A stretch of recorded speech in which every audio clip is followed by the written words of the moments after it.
mga alipin ng salapi, kumusta kayo ngayong araw? At syempre guys, this is Lynn Brebs, nagbabalik, samahan nyo muna ang alipin ng salapi, mamili dito sa Pasig Palengke ng sibuyas, bawang at luya at kung ano-ano pa. Kasi nga naman guys, mas makakamura talaga pag dito ko mamimili, malapit lang naman to sa amin. Although may malapit naman na papa sa may lugar namin sa bahay, pero mas makakamura talaga pag dito kasi ang kilo dito ng sibuyas 100 pesos lang, at siguro kung mas maaga-aga nga ako at nakapag-ikot, baka may manakita pa ako na baka 80 lang or 90 pesos, o di ba? Ganun din yung bawang dito, luya, sili, ayan, mura lang talaga dito guys sa Pasig Palengke, lalo siguro pag pumunta dito ng madaling araw ganyan. Kaso hindi kasi kaya ng powers ko yung ganung kaaga.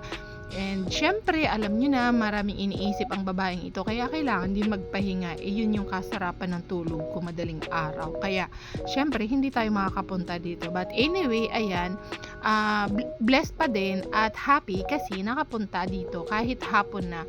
Actually guys, isinabay ko na kasi itong pamamalingki kasi yung pamangkin ko may kailangan siyang bilhin. Ayun, kaya sabi ko, siya, ganun din naman para hindi sayang yung gas, mamili na ng mga sangkap dito at ilang mga gulay, karni at manok. Kaya naman guys, samahan nyo muna ako at kumuha na rin ako dito ng munggo, kamatis, at syempre hindi malilimutan ang siling pula at siling green. At syempre bumili muna ng tubig at merienda yung aking pamangkin. At hindi na ako nakapag-video yung iba pang mga pinamili kasi guys, hindi na kaya ng powers ko. Alam niyo na, marami ng bitbit, hindi na mahawakan yung cellphone at abay baka mahablot pa. Kaya ito na lang binidyohan ko habang pauwi kami. Natutuwa kasi ako makakita ng maraming puno. Alam niyo ba guys, lumaki ako sa bukid, apakadaming puno. Pero during that time, hindi ko na-appreciate kasi feeling ko mas magandang tumira sa city, ganyan. Kasi maraming building. Pero nung dito na ako sa city, dun ko na-appreciate yung kagandahan ng mga puno at kahalagahan. Kasi naman pag maraming puno, presko talaga.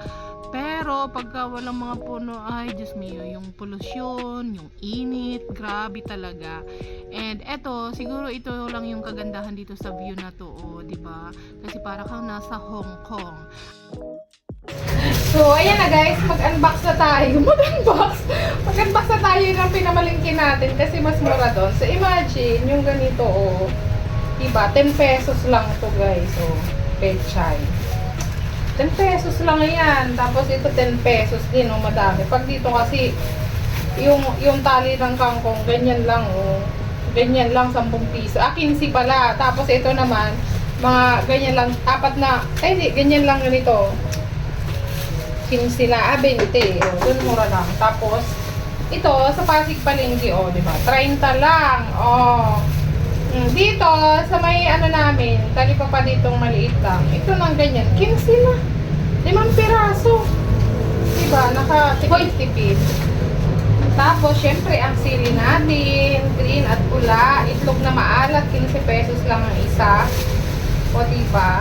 Tapos, yung asin, diba? 20 pesos lang to doon, yung rock salt. And syempre, yung kalamansi natin. So, ito at ito ay 40 lang to. 40 pesos lang, ayan, 40 pesos lang yan. Diba? Ang mura.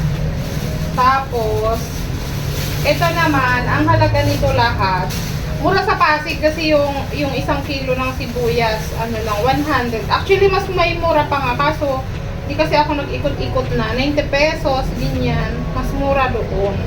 Kaso, di na ako nag-ikot kasi hapon na, tsaka traffic na. Ganun din. Sa kamatis, ganun din. Tapos ito, magkano lang ito doon. 20 pesos lang.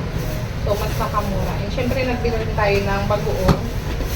Isang kilo doon sa Pasig ng sibuyas, 100 pesos lang. Nakatipid na.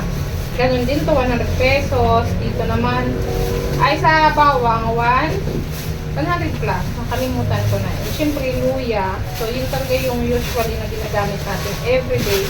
So, mas kinalong ko ng pumili din kasi mahal dito. And syempre, mayroon din tayo chicken at atay. So, ayan 380 pesos. Ayan, isang buong manok at saka kalahating atay. So, yung atay doon, magkano lang?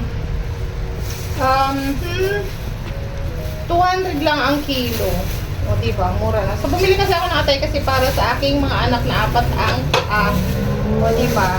Tapos, ito naman, yung isda, o, diba? 100 pesos lang to. Tapos, may itong bagong alamang na. O, diba? Mura na. Tapos, yung ating gulay, ito ay talong at saka okra. So, usually kasi yun lang yung madalas na kainin namin mga gulay dito sa bahay. Kaya yun yung binili ko. O, diba? Magkano lang to? 70 pesos na to. O, 2 tali ng okra. Ganyan. Plus, itong talong. O, diba? Mura lang. Tapos, syempre, bumili rin ako ng karni. Ganyan. Kunti lang binili ko kasi minsan, hindi na ako nasasarapan pag sobrang matagal na i-stock yung karni. So, binili ko lang pork chop at saka liempo. So, bali 297 ito yun. Yeah. So, mas, yun na lang yung binili ko para nang sa ganun ay makatipid-tipid man lang, di ba? Yun yung nagpamili. O, di ba? Grabe, mahal ang bilihin eh, no? Masarap na lang talaga maging bata, wala kang iniisip. So, yun lang for today's video. Don't forget to like, share, and follow. Bye!